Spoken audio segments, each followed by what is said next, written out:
I'm talking about the symbiosis of source and space, both in terms of the singing voice and how that's produced, in terms of singing performances and how they're produced in acoustic spaces, but also metaphorically about those who work in audio music technology and the places in which they work.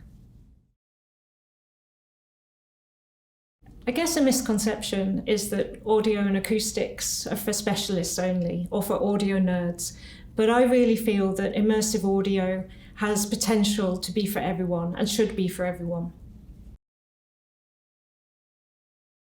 So the topic's really important because there's been some great advances in immersive audio technology over the last few years, and there's real potential for immersive audio to make audio music technology much more accessible for everyone. I've always been fascinated by the singing voice.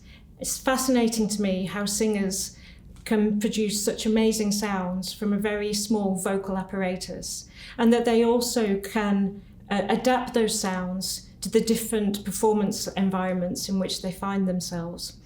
So this keeps driving me forward. I want to know more and more about this. And I've also got a lifelong interest in making singers participate in experiments because it's great fun.